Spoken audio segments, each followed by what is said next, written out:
Buenas noches con ustedes, señoras y señores. Bienvenidos a este espacio que es un conversatorio. Que vamos a hablar sobre la Ley de Desarrollo Económico que estamos ahora, que pase por Ministerio de la Ley. Para ello, nos presento a un panel de maestrantes en Ciencias Políticas, Convención en Políticas Públicas de la Universidad Técnica Particular de Loja. Tenemos a Yamil Llanes Fuentes, tenemos a Joana Sarmiento y Karen García Redroba. Y su servidor, que voy a ser, digamos, de moderador de la misma. El día viernes ocurrió o se dio paso al segundo debate sobre la Ley de Desarrollo Económico. Esta ley se contaba efectivamente ya una tendencia marcada que hacía pensar que la misma no iba a pasar. Y en efecto, luego de 3 mociones planteadas, una que propone la aceptación del informe de la comisión, la segunda que propone la aceptación del informe de minoría de esta comisión de desarrollo económico y la tercera que era de archivo de la misma. Ninguna de estas pasó, por ende, y en un ejercicio simple de derecho parlamentario, se entiende que la Asamblea no emitió un planteamiento como tal y en consecuencia pasaría por Ministerio de la Ley. Ante esta situación y ante la particular votación o abstención de la coalición UNES, cuyo líder máximo, Rafael Correa, en Twitter, pudo señalar algunas situaciones que no lograron explicar al 100% cuál fue el motivo de las abstenciones como tal. Pero sí, el asambleísta Fausto Jarrín emitió un comunicado donde se puede indicar o se puede observar que, y dirigiendo a en una comunicación, quizá la única que salió de un asambleísta, por un lado, que efectivamente habla directamente a sus electores cuando indica que, y cito, yo doy la cara y aceptando las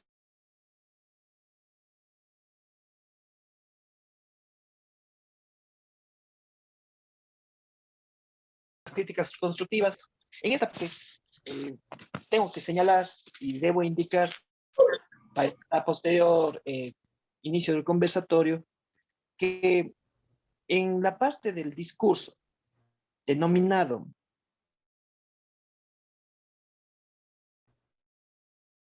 el comunicador, posiciona un mensaje, sino también hace la convocatoria a los electores y las electoras en los siguientes párrafos, en el párrafo 2, en el párrafo 3, en el 4, hace una exposición de motivos donde posicionan 2 ideas fundamentales. La primera, que efectivamente son oposición, y son oposición desde el gobierno de Lenín Moreno. Y la segunda, que en efecto habla de la lawfare y la persecución judicial como tal. En la parte de la oposición, pues, recoge el concepto del neoliberalismo como tal. En ella, pues, engloba un antecedente como tal, donde se hace una evaluación moral de la actuación que ha tenido efectivamente la Alianza UNES. Más adelante, de lo que se puede revisar, se puede encontrar la exposición del problema que se indicaba, ¿sí? Donde, como supe indicar al principio, una de las mociones no fueron aceptadas por las demás bancadas, que son Pachacuti, Izquierda Democrática, y lo mismo con Partido Social Cristiano, indicando o señalando especialmente una cierta responsabilidad para con ellos, ¿sí? Y plantea desde aquí, desde el análisis del discurso, el problema como tal, ¿sí? Y plantea también la misma solución, sin mencionar la abstención como tal, sin mencionar la abstención como tal. Incurren en la omisión inclusive en ese espacio. Más adelante indica como solución que al llegar a pasar el proyecto por el Ministerio de la Ley dice el comunicado del asambleísta, la asamblea tiene la facultad de derogarlo. Entonces ahí establece ya la solución como tal. Y luego nuevamente de este párrafo indica o hace una nueva evaluación moral sobre su actuación. Sí, donde enmarca también y ya indica cuáles serían los efectos de la votación que hubiera o por el mismo hecho que hubiera realizado la Alianza UNES, pues hubieran sido, indica el asambleísta desde su perspectiva, que se hubieran señalado como golpistas, como que hubiera radicalizado la persecución política y por último, no hubieran sido objeto de ninguna solidaridad o apoyo de quienes hoy parece que hubieran votado por la alianza. En esta situación y en este contexto, pues vamos a dar paso a nuestras compañeras maestrantes y doy la bienvenida y tengo el gusto de otorgar la palabra a la maestrante Karen García Redoban para que nos ayude con las primeras ideas iniciales. Tengo que indicar que las primeras intervenciones van a tener 3 minutos de duración, las segundas que van a ser réplicas, 2 minutos y una conclusión de 1 minuto. Dicho esto, entonces, Karen, tienes tú la palabra, sé bienvenida. Buenas noches. Muchas gracias, compañero. Buenas noches contigo, buenas noches con las queridas compañeras que están aquí presentes en este conversatorio. Bueno, como tengo solo 3 minutos, trataré de ser breve, ¿no? Según Foucault, dice que tenemos que realizar una relación entre racionalización y excesos de poder para juzgar al discurso desde la razón. Entonces, en este sentido, desde mi punto de vista, yo diría que el discurso del presidente Guillermo Lasso es más visto como un discurso populista en el cual él simplemente dice a las personas lo que quieren escuchar. Él repite discursos políticos, sin embargo, no plantea soluciones reales a lo largo de todo el discurso. Asimismo, también cabe analizar que según Foucault dice que existe una lucha de poderes y lo que yo noto en este discurso es una lucha de poderes entre bancadas legislativas. Es así que me permitiré remitir al comunicado del asambleísta de UNES, Fausto Jarrín, quien, si bien es cierto, el compañero Felipe ya mencionó que él asumía la responsabilidad de haberse abstenido, asumía las críticas y todo, pero en ningún momento nos da una idea clara de la razón por la cual se abstuvieron. Entonces aquí caen en una verdadera lucha de poderes, pues él claramente expresa que ha sido oposición desde el anterior gobierno y seguirá siendo, lo cual políticamente no me parece una razón suficiente como para aprobar o no aprobar un proyecto de ley, solamente decir yo soy opositor y estas luchas son inmediatas, digamos así, y no hay una razón en estas luchas de poder, porque en estas luchas de poder, como Foucault, otra vez lo cito, dice que en estas luchas de poder tienen que estar a oposición sus líderes, a oposición y estar siempre en una competencia. Entonces, esto genera respuestas diferentes en la gente y en el pueblo. Muchas gracias. Muchas gracias, estimada Karen. Efectivamente, resumiendo un poco lo que decía la compañera Karen, es una lucha de poder total y llama la atención como no es claro el comunicado en las razones en sí, no las aterriza como tal. Así es. Tenemos ahora la presencia de la compañera Yamel Llanes Fuentes. Igualmente tiene 3 minutos, compañera. Tiene usted la palabra. Buenas noches, compañeros, compañeras. En mi caso, yo voy a analizar el discurso desde la perspectiva de la teoría del framing, en el que habla desde el punto de vista de los movimientos sociales o actores sociales pone la realidad social que es formada por agentes activos en un sentido constructivista. Es la interacción incesante donde se conciben percepciones que son construidas, interpretadas y recreadas.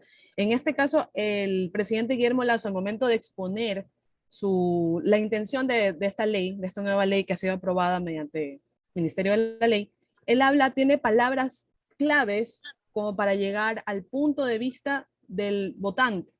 Universidades libres, jóvenes libres. Sin embargo, quita el presupuesto a las universidades independientes, universidades públicas, perdón.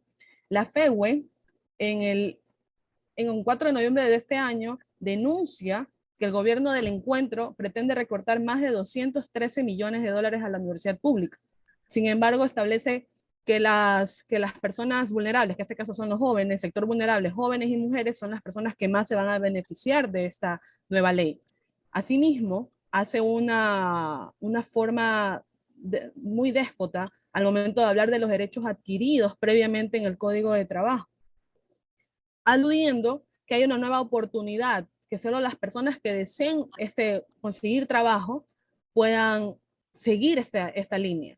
Entonces, de esta manera, él de alguna manera humilla o denigra con los derechos adquiridos del trabajador, los impuestos que han creado previamente, y de alguna manera él se aleja de lo poco que había establecido cuando recién comenzó como gobierno. Las alianzas, todo eso con este discurso que él ha hecho actualmente, a mi consideración se ha acabado.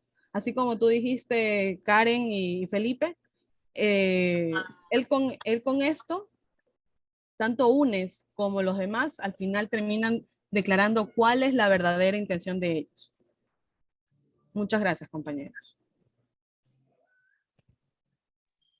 Muchas gracias, Yamil. Igualmente, resumiendo, efectivamente, hablamos de un gobierno y un discurso populista. Un discurso que no se comparece con los hechos, no se comparece con los actos. Y eso efectivamente da un desgaste institucional tremendo. Tanto es así que ha habido muchas crisis multidimensionales en el país en tan corto tiempo. Si bien es cierto, la pandemia nos ha llevado y nos ha traído hasta esta coyuntura económica, social, política, inclusive ética. No hay que olvidar que ya son 6 meses de gobierno y en verdad han habido serios problemas y no ha habido certezas. No se han cumplido los 100 minutos, no se ha cumplido en 100 días. ¿En cuánto más se irá a cumplir? Bueno, demos paso y tiene la palabra compañera Joana Sarmiento para que nos dé su punto de vista del tema que estamos tratando. Tiene usted la palabra, Joana.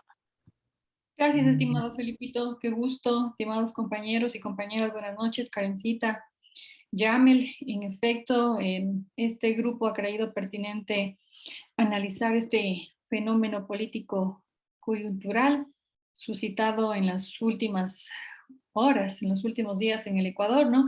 Y que pues debe ser de radical importancia de absolutamente todos los ecuatorianos por la incidencia que va a tener sobre todos nosotros. Y por supuesto recordar pues que desde el mismo momento en que se presentó este proyecto de ley, ya se vinieron presentando algunas dificultades, porque recordaremos que no se cumplió con este requisito fundamental que es la aprobación del CAEL, precisamente porque no cumplía el proyecto de ley con este principio de unicidad que manda la misma Constitución de la República del Ecuador, ya que en el mismo proyecto de ley pues primaban o versaban sobre dos aspectos fundamentales. Por un lado, la parte tributaria y por otro lado, la parte laboral, como bien lo señalaba Yamel también hace un momento, Karen y Felipe, ¿no?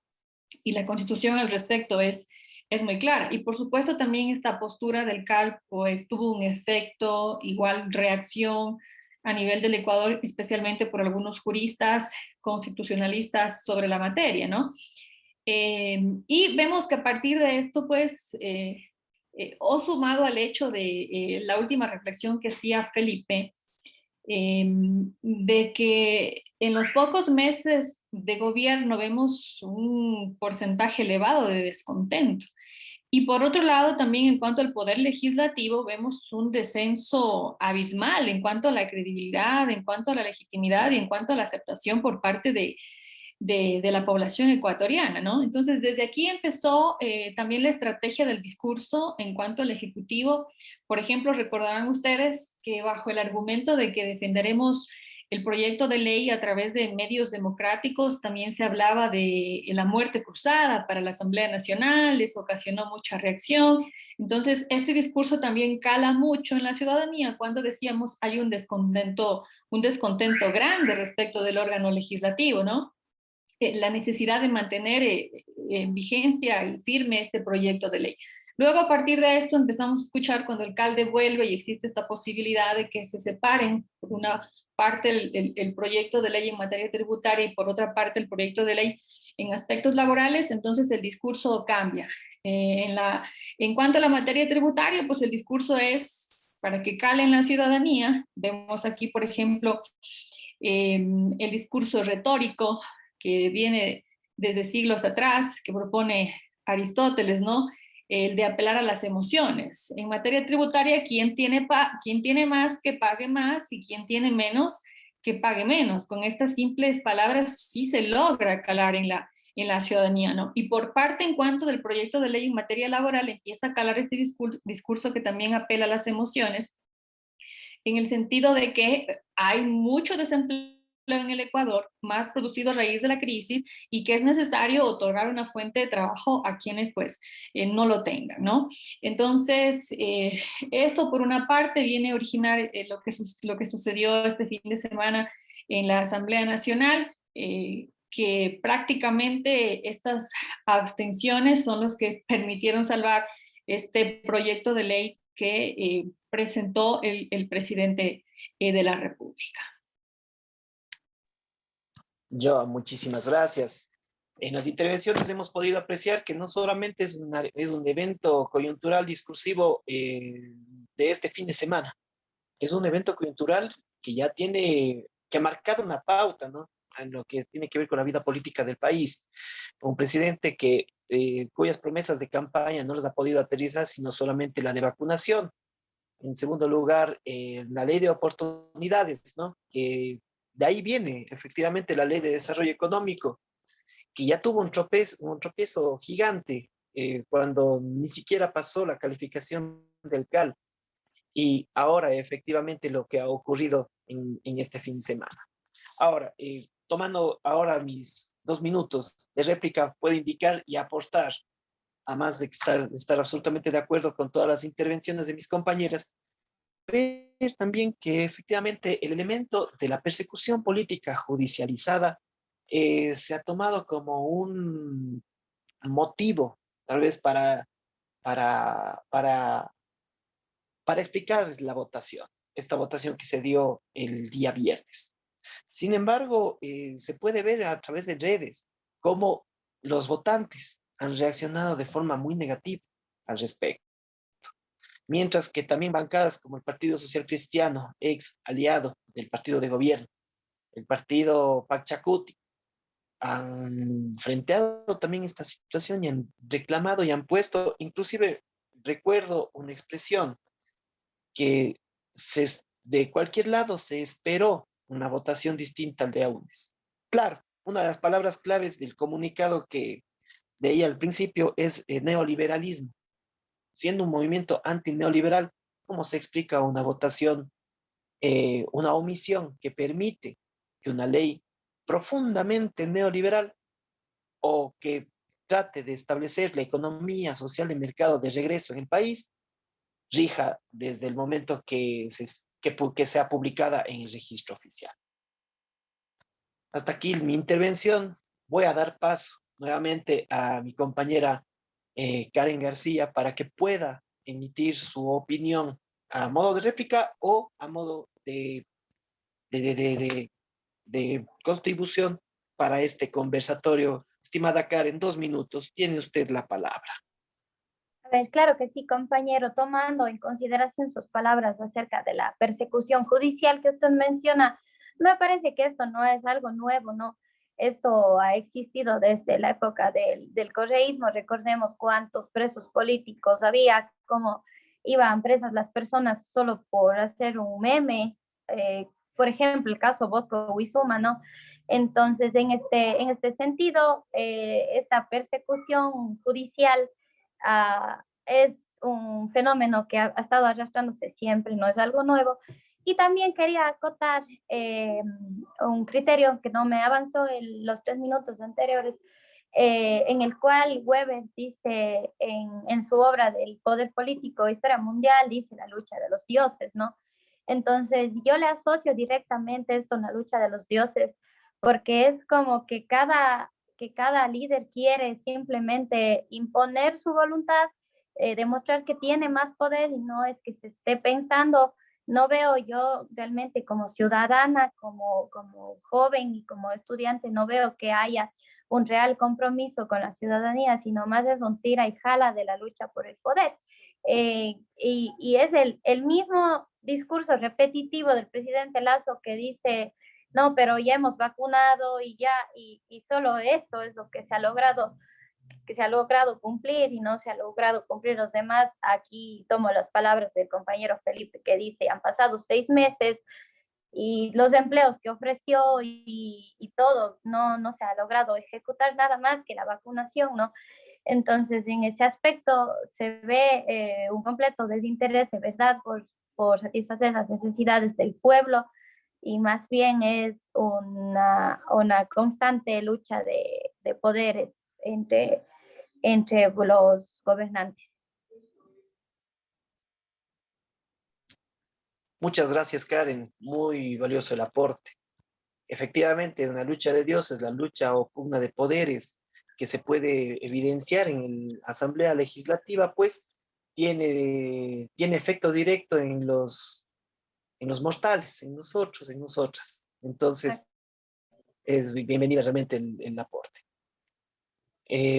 A continuación, cedo nuevamente la palabra a mi compañera Yami para que en 2 minutos nos dé una contribución o una crítica, inclusive a cualquiera de las ponencias. Tiene usted la palabra, Yami. Gracias, Felipe. Sorry, estaba silenciada. Siguiendo la idea de la compañera Karen, simplemente es el típico discurso populista que tuvimos hace 10 años y continuamos teniendo a pesar de seguir una nueva tendencia política. Aquí vemos los impuestos a los que más ganan y seguimos creando el odio hacia las personas que tal vez, bueno, que sí tienen más o que adquieren más, tienen un poder adquisitivo mayor por sus trabajos, por sus empresas, por muchas razones múltiples. Entonces termina siendo, como decía Karen, disculpa que te robe la idea, es que termina siendo una lucha no solamente dentro de la Asamblea, sino ya viendo dentro de los presidentes, tanto el presidente actual Guillermo Lazo como el presidente anterior Rafael Correa, en el que prácticamente, conociendo que él continúa siendo el líder de UNES y sigue siendo la persona que comanda la idea política que ellos manejan, simplemente siguen un capricho y no desean continuar o no desean hacer algo por el país, algo bien, que en este caso era el archivo y la no aprobación y el archivo de esta ley, sin importar si con quién estaban de acuerdo con Pachacuti, con ID, con todas las bandas políticas, el banda política dentro de la asamblea que existe. Entonces al final termina siendo una actitud desenmascarada. Nos acaban de demostrar qué alianzas políticas existen debajo de la mesa y en el que prácticamente solo el pueblo ecuatoriano, como tú dijiste, Feli, los mortales, terminamos siendo los perjudicados.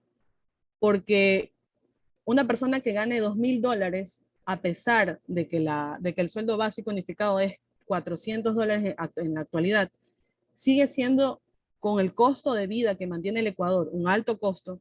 No es que es bajo, pero tampoco es suficiente. En las universidades, el costo de la vida en el Ecuador es muy caro, a pesar de que nos convertimos en un sueño americano por ser un país dolarizado. Sin embargo, siguen siendo castigados personas que tienen un costo de vida elevado y sigue creando el odio entre las clases sociales que existen en el país. Y ese mismo discurso lo vimos ya lo vivimos durante 10 años con Rafael Correa, en el que castigaba a toda esa clase de personas. Y la gente apoyaba eso. Entonces, vamos a ver cuáles serán los resultados finalmente de esta persecución y de esta locura entre partidos políticos, ¿no es verdad? Muchas gracias, Yamel. Fuerte pero sincero, en realidad, el tema de la locura de los partidos políticos. En efecto, lo que el aporte de Yamel en este momento es justamente a cómo un movimiento que se denomina neoliberal, por alguna razón que es aún desconocida, votó en contra de sus principios. Entonces, ¿en dónde quedan los mismos? Mi estimada Joana, tiene sus 2 minutos, tiene usted la palabra. Gracias, estimado Felipe. Sí, comparto. Fuerte el comentario de la compañera, el cual apoyamos, pero esa es la realidad. Ahora, aquí viene o cabe otra reflexión. En cuanto a esta ley, este ha sido el comportamiento del legislativo.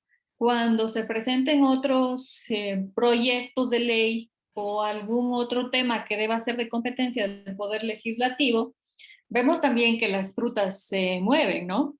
Lo que hemos visto hasta ahora es en estos pocos meses que está en vigencia el gobierno del presidente Lasso, pero ustedes también saben que con el tiempo empiezan a moverse las fichas y mucho más cuando se aproxima también un año electoral. Lamentablemente, quienes estamos en medio de esta pugna de estos dos poderes legítimos, por supuesto, pues son los ciudadanos, ¿no?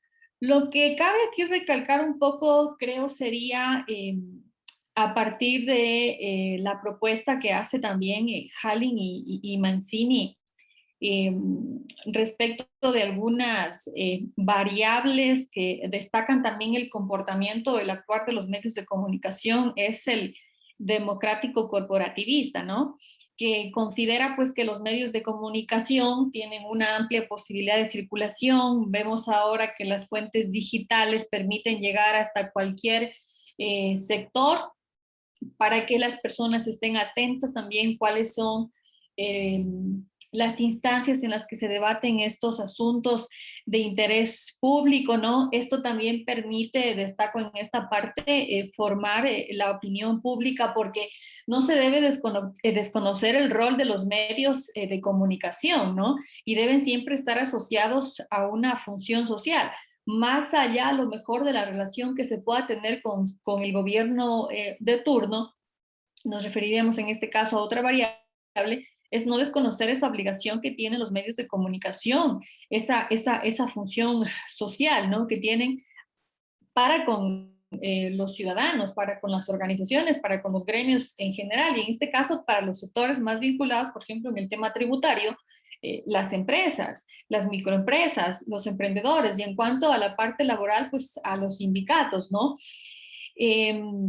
Yo creo en esta intervención mía que sería muy importante, creo que los ecuatorianos están esperando más bien y deseosos por conocer, más allá de un discurso populista, también cuáles serían las alternativas de solución a estos problemas sin que implique reformas tributarias, ¿no? Conocemos pues que los tributos son la principal fuente de financiamiento del Estado y obviamente los gobiernos siempre le van a poner mayor atención a los tributos, ¿no? Pero, por ejemplo, no desconocer en esta parte que según los datos de la Comisión Económica para América Latina y el Caribe, CEPAL, eh, hasta diciembre del 2020 se señala que en el Ecuador hay una evasión de impuestos que alcanza el 7.7% del Producto Interno Bruto, es decir, una evasión tributaria que representa alrededor de 7.000 millones de dólares, producto de la evasión tributaria. Entonces, aquí la necesidad también de construir una política pública firme, la suscripción de estos convenios también internacionales para poder evitar la evasión tributaria. Miren, vemos una salida ahí, 7.000 millones de dólares que el Estado ecuatoriano no está recaudando. Podría caducar también el tiempo que tiene la administración tributaria para recaudarlos y dejamos de percibir estos recursos. Y por otro lado, también en materia laboral, creo que los ciudadanos esperan deseosos conocer Propuestas como, por ejemplo, ¿cuál? También que desde la academia, desde las universidades, estas mallas curriculares traten siempre de lograr el involucramiento oportuno de los jóvenes en la empresa. Es decir, también que haya un estudio de mercado adecuado para que las carreras o las nuevas carreras sean técnicas, incluso pues permitan a los jóvenes profesionales incursionar en el campo laboral, no solamente pensando en el sector público o privado, sino ser generadores de fuentes de trabajo. Entonces yo creo que esto falta en el discurso también y volverse realidad. Y creo que tiene más peso y calaría mejor que, comparto con ustedes este discurso populista que apela más a las emociones o para ratificar o hacer énfasis en el gobernante que tiene en este caso la posibilidad de tomar las decisiones. Y creo que esto nos avanzaría, nos permitiría avanzar también como Estado, como país, como sociedad. Muchas gracias, Joa, por su intervención. Nos quedamos sin tiempo, lamentablemente, pero han sido muy valiosos los aportes que han dado mis compañeras y me permito indicar que estoy muy orgulloso de ellas. Hasta aquí esta emisión de este conversatorio, ¿sí? Esperemos que el país vaya a buen puerto y ese buen puerto sea el de la seguridad, el del bienestar, el del trabajo, por ende vendrá de por sí ya la prosperidad con ello. Y esperemos que estas pugnas se superen en el marco del respeto de la ley y en el marco del respeto del orden, sobre todo pensando en los más débiles, en las más débiles. Un fuerte abrazo y muchas gracias.